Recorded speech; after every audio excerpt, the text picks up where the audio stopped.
Hello, BookTube, and welcome back to the Mayberry Book Club. This is a two-person book club that I'm doing with Matthew at Mayberry Book Club in order to change the title of his BookTube channel into a reality. So every month we're reading a book together. Sometimes it's a book I've read many, many times. Sometimes it's a book that he's read many, many times. In this particular month, we are reading Homer's Odyssey. We're doing it in the Fagles translation. This is the Penguin Classic Deluxe paperback. With the French flaps and the decolages. Matthew is reading the hardcover of this before Penguin took it over. And I read the Odyssey every August anyway. I read the Iliad every June and the Odyssey every August. Matthew just decided very gamely to join me in this. I would have been happy to do a separate read-along, but he decided we would do the Odyssey. He's read it a few times, and so have I. And we are doing books... I think it's 7 through 14 today, and this is an odd part of the Odyssey. This is the part that is not narratively straightforward, where Odysseus has fetched up in a kingdom that wants to honor him. He has finally freed himself. He has been freed from captivity. He has been freed from wandering and looks now to be on a short road to get back home to Ithaca. But first, he is the guest, the stranger guest of the Phaeacians, and he takes part in their athletic prowess games and demonstrates something that we were told in the Iliad. Homer tells us in the Iliad that the men of the generation of the Trojan War were simply stronger. They were just better than the men of the present day. Homer was subscribing to a view that was very common at the time and that held true. Oh my, for a long, long time, Ariosto was saying the same thing, centuries later, millennia later, that the men of the past were giants, that the men of the past were able to lift whole boulders out of the ground easily, and that the men of the present day are degenerated descendants of them. I think it's safe to say the opposite is true, but that was certainly Homer's view. So Ulysses handily outdoes all the younger men in the kingdom in all of the athletic contests, and then settles down to tell his story to the court. At which point, two things happen. One, Matthew, in his video, which I'll link to down below, launches into vitriolic character assassination of Odysseus. I can't help but think that Odysseus is going to take him to court for defamation of character. And the other thing is we get the Odyssey in those stories that Ulysses tells to the court. We get the Odyssey. We get what, if you were to ask a normal person who hadn't read this book, everyone's heard of it, something about it. If you were to ask a normal person who hadn't read this book what happens in the Odyssey, if you were to look at any children's books that render this epic for children, any cartoons, I don't know why we haven't had a giant Hollywood blockbuster movie here. I don't know why that is, but in any case, in any of those cases, if you were to look at any of those shortened highlights versions of the Odyssey, you would get the things that we're reading in the books today. Because Ulysses tells the story of his greatest adventures. He tells the story of Circe, the witch who turns his men into beasts. He tells the story of the Cyclops, Polyphemus, who traps his men in a cave, dines on them, and is blinded by the remnant. And they have to flee the island with fantastic special effects scenes of the waters heaving and the Cyclops hurling gigantic boulders into the water to try and destroy the ship.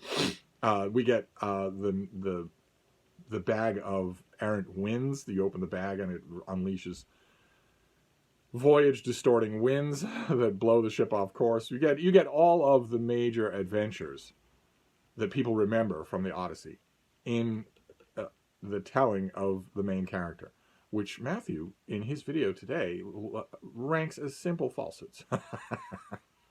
And you also get in the chapters that we're reading today, the books that we're reading today, you get Ulysses voyaging to the underworld and meeting the dead. He's protected. He has a blooded sword that not only feeds their hunger for blood, they don't have it anymore, but also keeps them at bay. And he meets a whole bunch of people. He meets the dead Achilles. He meets his own mother, his dead mother, who is amazed to see him in the underworld. How on earth are you here? You're still alive.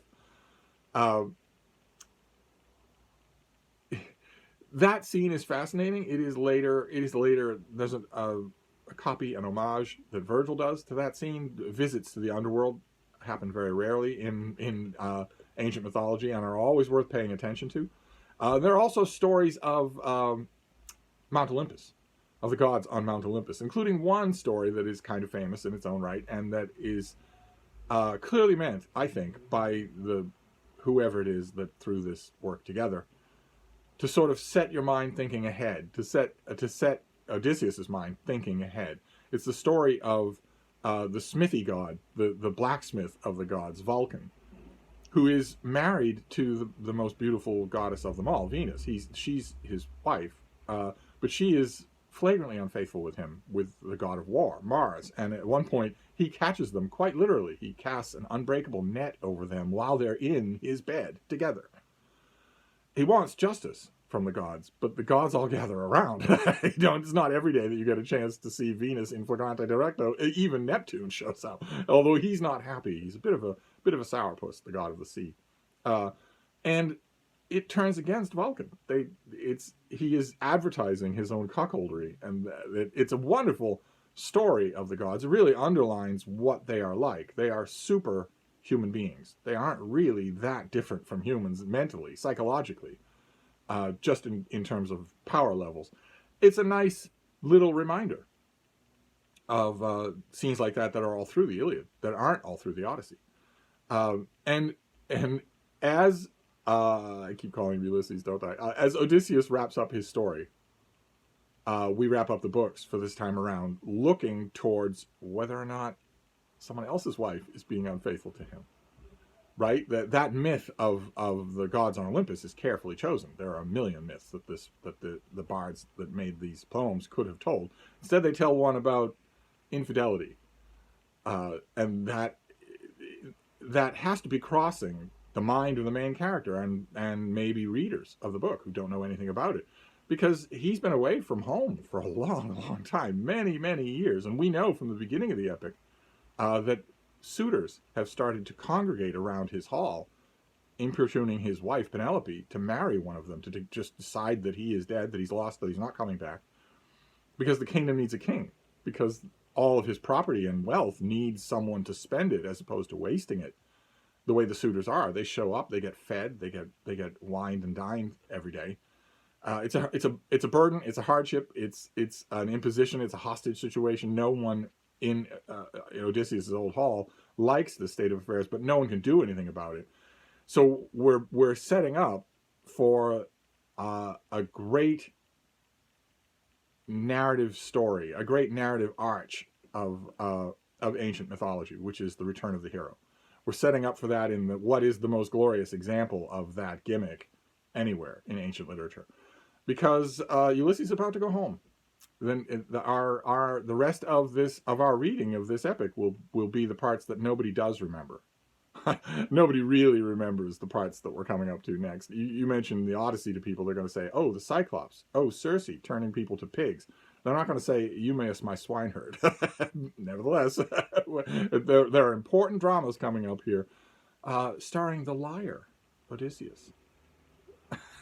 I hope Matthew can recover his bad opinion of our main character long enough to root for him when he goes back home. Or should we be rooting for him? Lots of stuff to discuss next time.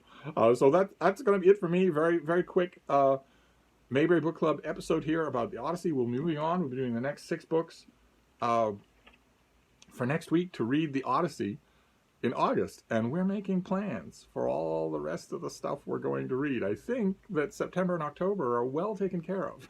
Now, there'll be announcements, but I think you're going to like them. Anyway, I'm going to wrap this up, and I will see you soon. Thank you, BookTube.